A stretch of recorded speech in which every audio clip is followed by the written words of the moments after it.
اچھا، جنہوں نے قرآن کی دعوت آپ تک پہنچانی تھی انہوں نے بجائے خود نصیحت حاصل کرنے کے یا آپ کو نصیحت کی بات کرتے، آپ قرآن پڑھنا شروع کریں تو کہتے تو کہ پتہ کیڑی آیت منسوخ ہے تو کیڑی ناسخ ہے، اے رہ گئے ٹوٹل. اور یہ جو آپ کو کہہ رہے ہیں نا اسے خود بھی نہیں پتا کہ قرآن میں کتنی آیات ناسخ ہیں کتنی منسوخ ہیں. ٹوٹل 5 آیات ہیں جو منسوخ ہیں. 6,500 آیات میں وہ جو 5 آیات منسوخ ہیں اس کی وجہ سے آپ کو باقی کی آیات نہیں پڑھنے دے رہا، اور وہ جو منسوخ ہیں اس سے کسی کے عقیدے پہ کوئی فرق نہیں پڑ رہا. پہلے اللہ تعالیٰ نے زانی کے لیے سزا دی تھی، ایسی عورت کو گھر میں قید کر دیا جائے، بعد میں زانی کی سزا نازل ہو گئی. اب مجھے بتائیں اس سے یا علی مدد کیسے ثابت ہو جائے گا، یا شیخ عبد القادر جیلانی کیسے ثابت ہو جائے گا ناسخ و منسوخ سے؟ پہلے اللہ تبارک و تعالیٰ نے وصیت کرنا فرض کیا تھا، بعد میں اللہ تعالیٰ نے وراثت کی آیات نازل کر دی کہ اب اس ترتیب کے ساتھ اس ایکویشن کے مطابق آپ نے تقسیم کرنا ہے مرے ہوئے شخص کی وراثت کو. اس سے قرآن کے کس عقیدے میں کوئی فرق پڑ گیا؟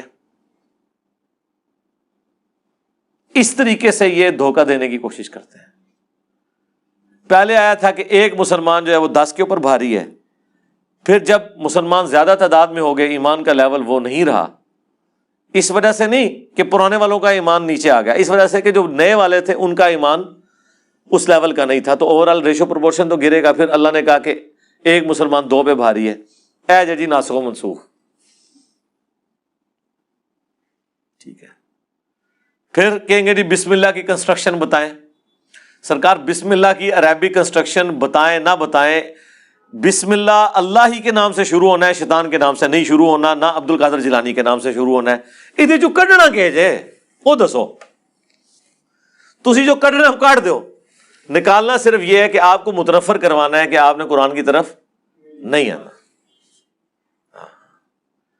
باتیں ٹھیک ہے لیکن فہم ٹھیک نہیں. اچھا آپ بتائیں فہم کیا لینا ہے؟ فہم وہ لینا ہے جو اس میں لکھا ہوا ہے نا، ایگزیکٹ اسے الٹ کر کے فہم لینا ہے. ہمیں پتہ چل کے ویسے فارم لینا بھی ہمیں آ گیا ہے کہ جو لکھے ہے نا وہ نہیں مننا بالکل. یعنی لکھا ہے نا ایاک نعبد و ایاک نستعین، تو اس کے الٹ چلنا ہے، یہ فہم میں ہوتا ہے. فہم کا مطلب ہے الٹ چلنا ہے ان کی نظر میں.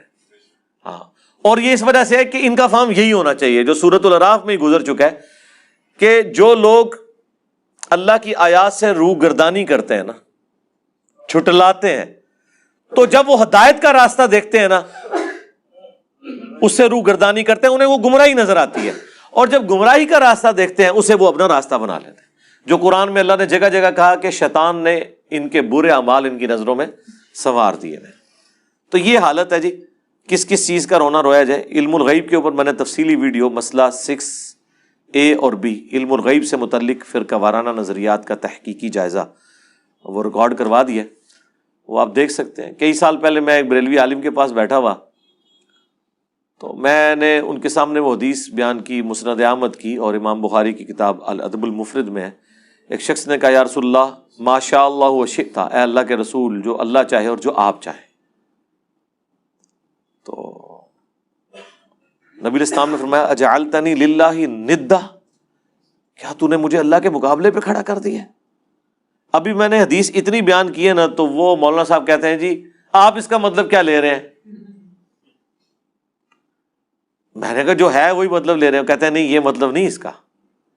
اس کا مطلب یہ ہے کہ نبی علیہ السلام پوچھ رہے تھے کہ مجھے آپ نے اللہ تو نہیں بنا دیا ہوا؟ یعنی اگر اللہ بنا کے مجھے کہہ رہے ہو نا جو اللہ کی مرضی اور جو نبی آپ کی مرضی، پھر تو ہے شرک. اور اگر اللہ بنائے بغیر ہے پھر خیر. میں کہا رکو ذرا صبر کرو، ابھی حدیث مکمل نہیں ہوئی ہے.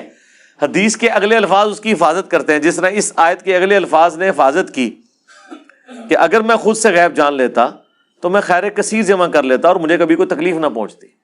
غیب وہی ہے جو اللہ بتا دیتا ہے، جب نہیں بتاتا تھا نہیں پتا ہوتا تھا. اگلے الفاظ اس حدیث میں یہ ہیں قل بل ما شاء اللہ وحدہ، بلکہ کیا ہے جو اکیلا اللہ چاہے. تو اب ان الفاظ نے وہ معاملہ ہی ختم کر دیا کہ جی اللہ سمجھتے ہوئے نہیں کہہ سکتے، بغیر اللہ سمجھ. رسول اللہ نے تو کہہ دیا تم کو اکیلے اللہ جو چاہے. ہونا چاہیے تھا وہاں نبی علیہ السلام فرماتے ہیں کہ نہیں اس طرح کر لو، مستقل بذات، غیر مستقل بذات، عطائی، ذاتی، محدود، غیر محدود، کنیاں کہانیاں انہوں نے بنائی ہیں، اندازہ کرو۔ تو وہ مولوی خاموش ہو گیا، اس کے پاس جواب نہیں تھا۔ میں نے کہا یار یہ تم لوگ کیا کرتے ہو اللہ کے بندو؟